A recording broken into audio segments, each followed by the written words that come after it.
Vice Chair of the Intelligence Committee, and I've seen a lot. Welcome. You're in studio. I'm glad to be here. It's good to have you here. I've seen a range of things. Some Democrats, I think, even acknowledge that Maduro gone is probably good. Maduro gone, good thing. Good thing. And I don't know, are you concerned this could be a forever war? Or, well, I just got to say this. We got 20% of the fleet off the coast of Venezuela. The aircraft carrier, the Gerald Ford, that's supposed to be in the Middle East, is off the coast of Venezuela. You know and I know, American oil going in, it's going to take a couple years to rebuild Venezuela's oil infrastructure. Is that fleet going to stay there for 2 years? What are the costs there? Remember, the president's promised it's not going to cost us a dime. Venezuelan oil is going to pay for it all. I don't know if that's happening. Remember, it wasn't Donald Trump. I know he's your guy, but I thought he was going to be the peace. Hold it, but he was going to be the peace guy. He was going to be the peace guy. Hold it, but Joe, we know that he's not Andrew's guy. Let me just say I didn't say that. My guy. Well, let me just say this. I'm America's guy. This guy was America's guy. We've had American intervention in Syria, Iraq, Iran, Yemen, Nigeria, Venezuela, maybe Greenland, where he would blow up NATO. Did you see the Brits and the Germans are putting troops in Greenland because they want to try to send a message, don't attack Denmark, another NATO ally? How is this leading to price stability, bringing down cost, and now we got the frontal attack on the independence of the Fed? Come on. Okay. You probably, when Fordo and when all that was happening. I said bombing. I said the bombing was a success. What it was not was complete obliteration of the program. Okay, no, I understand that. But Joe, the facts matter. The facts matter. But it is possible. Iran has got a 4 to 9 month ability to rebuild their nuclear capability. But what's happening in Iran now, a lot of these things, whether he's lucky or whether it's some of the things that he's done, it could be a much better place globally from when all of these things happen. Iranian regime, awful. Right. Support for the Iranian people, absolutely. Could we put more cyber activities? Could we try to restore the internet? Last time America militarily intervened in Iran to change a government was 1953. Right. CIA overthrew a government there. Most historians would say that led to the Ayatollahs. Right. Now, I would love to see the Ayatollahs gone, but there's got to be a plan. And even with as good as our military is, who are you going to bomb in Iran?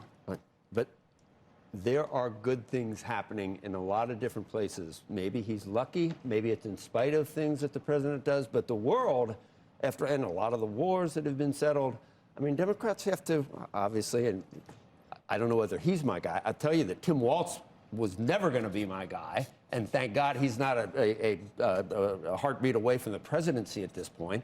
I think he's not running again. I don't think he's binary. It was a binary choice. Let's just go about where we are today. We got American intervention in 6 nations. We got our fleet off the coast of Venezuela. Which one would you not?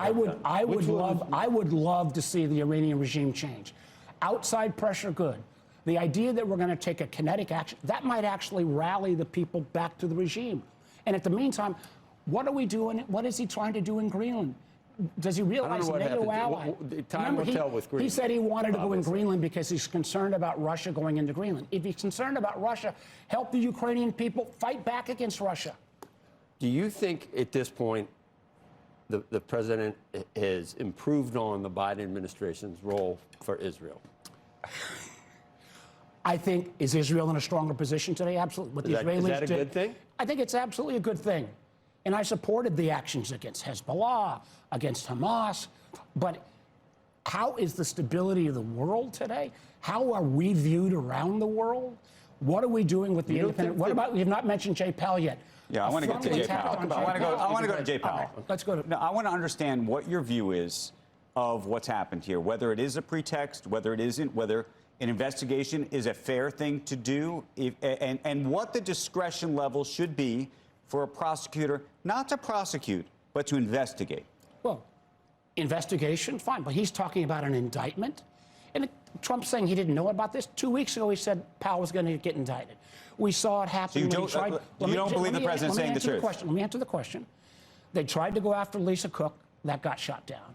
They're now trying to go after the independence of the Fed. You guys, amongst everybody I talk to, should understand going after the independence of the Fed. It's not good for the American economy. Yeah. It's not going to bring prices down. And does anybody believe that this is anything other than political retribution? Jay Powell's a pretty calm Where guy. do you You think saw this his plays statement, out? pretty extraordinary. Where do you think this plays out? Because I keep waiting for the bond markets to kind of show some big reaction. We haven't seen it yet. I know. The question is going to be, is there anything that finally goes too far? When is enough enough? You're starting to see Republicans step up. Tom Tillis on the banking committee, I'm on the bank committee, stood up yesterday.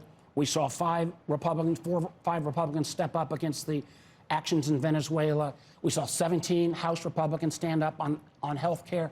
But at what point is enough enough on all of these fronts at once? I mean, I think our system can absorb only so much shock at the same time. And none of this is about bringing down costs for folks. Well, costs are not, I mean, we want to bring down the rise in costs from where they already are, which a lot of that is obviously owned by the Biden administration. Obviously. If it was 23%. Well, let's say it's owned by the Clinton people. How many decades back you want to go now? 23% price increases during the Biden administration. So bad that real wages fell.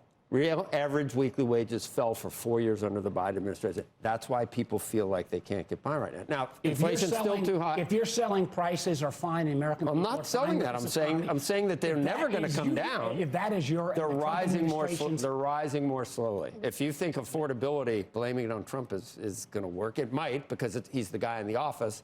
But people know when prices went up 22%. I also know prices on health care. We've seen health care costs go up. We've seen grocery prices go up.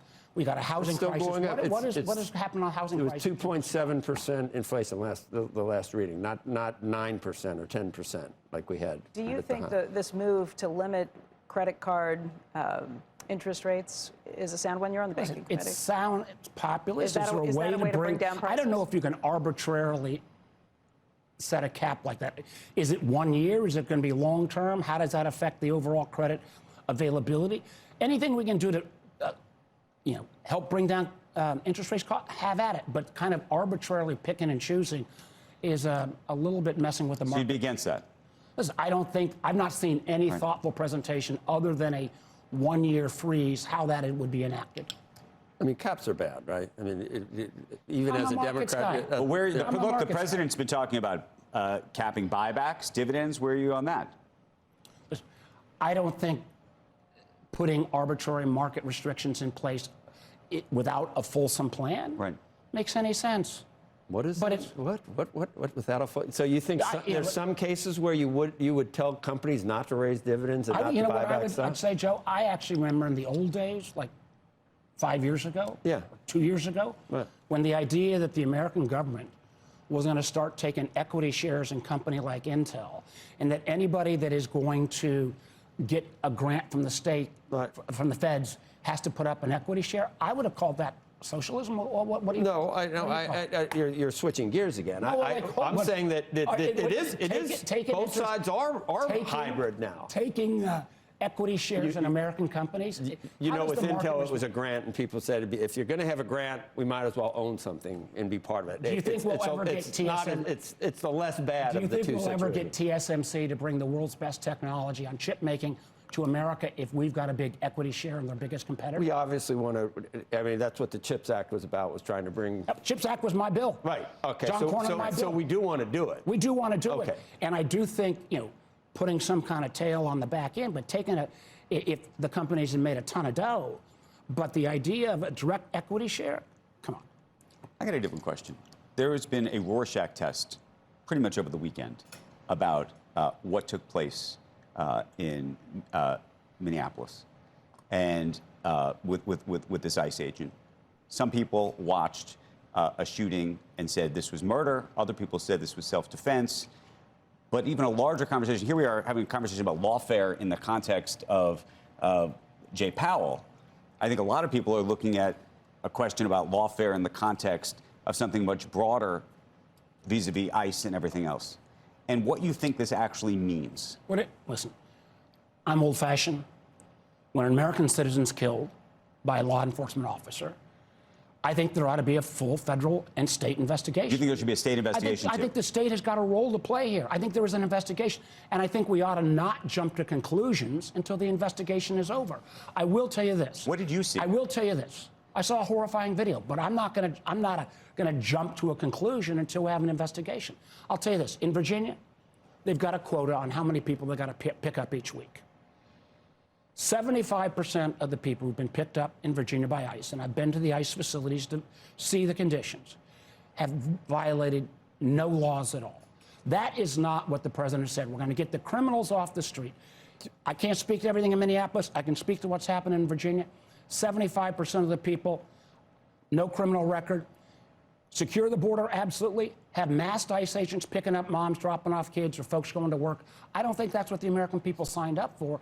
And now we've got this split in city after city across America. That is not good for the sake of law enforcement. That is not good for the sake of actually having a rational immigration You policy. would agree that going city to city to try to disrupt authorities from lawfully executing whatever their job is, disrupt, stop, obstruct what they're trying to do, that's against the law. That's not something that Democrats or anyone should be ginning up and telling people to do. Now, I know Trump has deported or sent back 350, 400,000 people. Barack Obama, your guy, as you called Trump, my guy, it was 5 million. It was 5 million over 8 years. Now we're at 350,000. What changed with Democrats on it? I know Biden let in 12 million. Is it about votes? Why did these people, why isn't it a crime to be here? Not that they haven't committed a crime. The border being as open as it was under Biden was one of the reasons Trump got elected.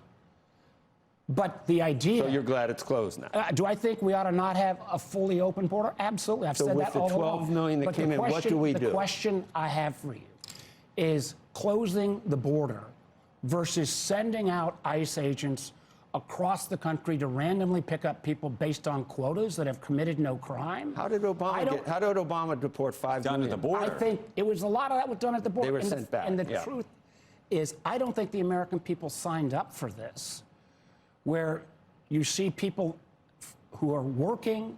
There ought to be a path towards legality. We've worked on that. We've screwed that up, immigration reform, for years, both sides. But the idea that we're going to send in these ICE agents, by the way, Joe, do you realize ICE used to take 5 to 6 months to get trained? They've now lowered the training period to 47 days. Why 47 days? Because Donald Trump's the 47th president. Tell me that's a rational approach. I'm not, obviously, I'm not going to take that bait and say it's a rational approach, but Joe, you can't pick your facts. Senator, at this point, there's 12 million people that are not supposed to be here. And why did that? Why was the border open? You said, oh, it shouldn't have been, and you kind of It was pun the same. on it. It was for decades under Bush, Obama. Nothing like during the Biden administration, obviously. Why? What was the rationale for that? And I have seen a lot of your comments about people didn't vote for this. I don't think, obviously, Democrats didn't have a good idea what people were voting for, or you wouldn't have lost the presidency in 7 swing states and the Senate and the House. So you don't know what people were voting for. They were voting for this. And we'll see what happens in 26 when people's costs are not going down, healthcare costs going up, housing shortage. Do you want deflation? And American military, which is extraordinary. What we did in Venezuela, no other military in the world could. I'm glad you can But are we going to keep 20% of our fleet off the coast of Venezuela? You don't want deflation, do you? Do you want an actual fall in prices? I would actually like to see a stable economy that's predictable, without political interference into the Fed. How's a 5% GDP grab you? American government taking pieces equity shares. How are the new highs every day in the stock market and a 5% GDP? Is that good enough for you? I thought this was a market space show, Joe. I didn't think this was like the new, Socialist International under the Trump banner. Okay. How's that? How's the 5% GDP and the new highs every day in the market, and the 4.4% unemployment, and the 2.7% market highs and the 2.7% inflation? Market highs are great. Where's the chaos you're talking about in the economy? When you take away the independence of the Fed, whether that predictability is going to be maintained. Things are pretty good, right? Things are pretty good right now, though. You'd acknowledge. I'd ask you to ask the sailors who are off the coast of Venezuela, who knows how long they're going to be deployed. I think you cannot say that getting rid of Maduro is not a good. You ought to just say that and then just stop and then full stop. Getting rid of Maduro is good. Getting rid of the Iranian All that's Ayatollahs good. would be good. Fordo How you do is good. that remains a You question. couldn't have done it any better. So where are you going to bomb next in Iran? Look at me. But it unequivocally was a good thing what happened in Iran, and maybe Getting rid in of Venezuela. President said he obliterated Iran's nuclear program. Okay. The most public domain. That's the best It you is got set is back. that he didn't. It is set back. They can reconstitute within 4 to 9 months. That's in the public domain. Thank you, sir. Thank Thank you. you.